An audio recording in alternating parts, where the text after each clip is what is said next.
In this video, I'm going to talk about how many products you should be promoting at once on your e-commerce store through Facebook and Google advertising. Now, my name is Jack Newman and I run a digital marketing agency specializing in e-commerce and lead generation growth for our customers. We manage paid media campaigns where we generate significant results for the businesses that we work with. If you're interested in having a conversation with me about that, there's a link in the description where you can book a call with me and we can see if what we offer is a good fit for you and your business.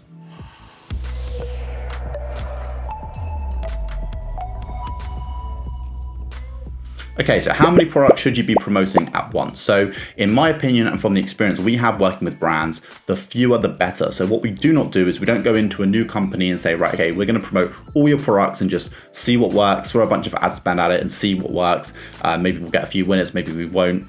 Instead, what we do is we pick their core product and we promote that through paid advertising. So if your store's already doing 10, 20, 30, 50K a month, you likely have a core winning product that is really enabling that growth. And that is what people are coming to your store and buying. Now, that is the product that we're going to be promoting when we're using paid advertising. What we don't want to do is select a product that's maybe not been proven to have any sort of results and maybe hasn't even generated much revenue. We don't want to use that one for our paid advertising campaigns because what we want to do is have a high probability of success. And the best way to do that is by promoting the core product that you know is proven. So if you have any sort of revenue at the moment, that's going to be the route to go down. Now, if you're a brand new e-commerce store owner and you have absolutely no revenue, you don't know what products out of your range are going to be the best ones to promote, I would pick something that has a relatively high profit margin. I'm not talking about selling your highest end product that's maybe several thousands of pounds direct on the page from your e-commerce Facebook advertising. But what I am suggesting is that you pick your product that is not the lowest end with the lowest profit margin. So let's say you're an e-commerce store, maybe you're a fashion business. If you're promoting like a small hat or accessory that's maybe like £5 or £10 and maybe your margin's like 80%, there's not a lot of actual money that you can spend to acquire that customer for it to be profitable, especially on that first initial purchase. So instead, it would make a lot more sense to promote maybe some bags or maybe your t-shirt range or maybe your trouser range, something that's got a little bit of a higher value and also has a little bit more overall actual dollar amount or pound amount that you can spend on advertising to acquire that customer. So obviously, let's say your trousers are maybe £75, 80% of 75 is a lot higher than 80% of £5 in the example that I gave with the jewelry or accessory or hat. So you want to pick an item that has a decent amount of margin and also has a decent actual amount that you can afford to spend before you're break even when you're running campaigns.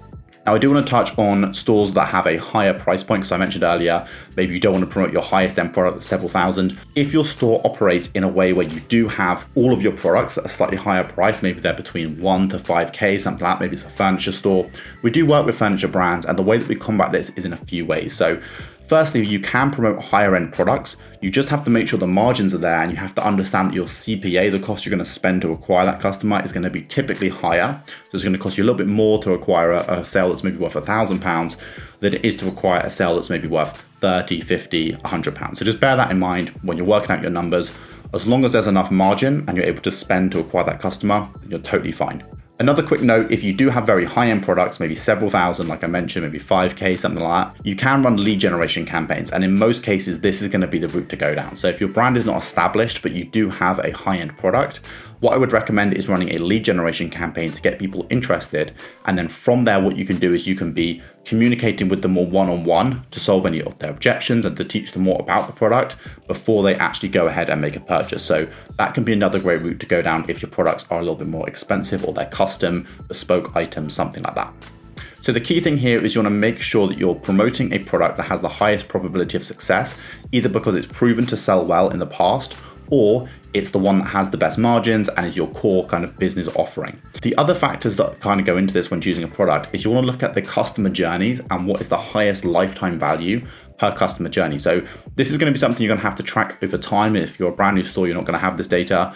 But essentially, let's say we have 3 different products, product A, product B, and product C. Each of those, depending on what they are, could have a different lifetime value depending on who they're attracting. So if you have a low-end bracelet that's maybe selling for like £10, which I wouldn't recommend doing, if you're promoting that product, maybe they just buy one of them and then maybe they drop off and never buy again. So you'd have to spend less than that, like £10, obviously minus your cost of goods and everything, to acquire that customer to make any sort of money. Is not very scalable.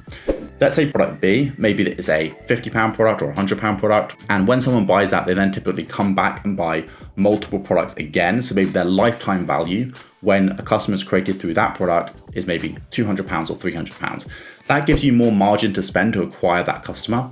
let's say product C has a lower initial cost, so maybe it's like a £30 or a £50 product, but over time, maybe over the next 3 to 6 months, they're actually worth £500 or £600 to you because they keep coming back to buy different products related to that core offering. So out of those three, I would definitely not go with product A.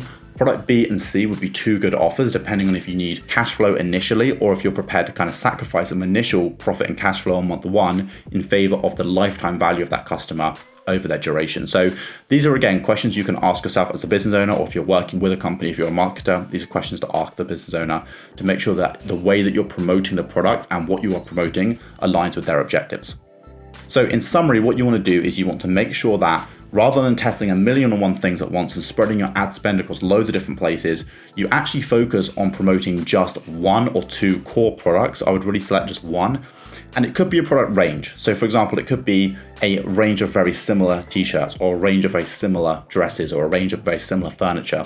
Something like that is going to be the core offering that I would look to promote through paid media, rather than looking at saying, right, we're going to promote everything regardless of the profit margin, regardless of the cost, regardless of how well it's performed, because that would be an approach that I believe, and from experience, would just waste a lot of your ad spend. So focus on that core, high value, high margin, high lifetime value offer. Run that through paid advertising and you're going to see a lot more success. Thank you very much.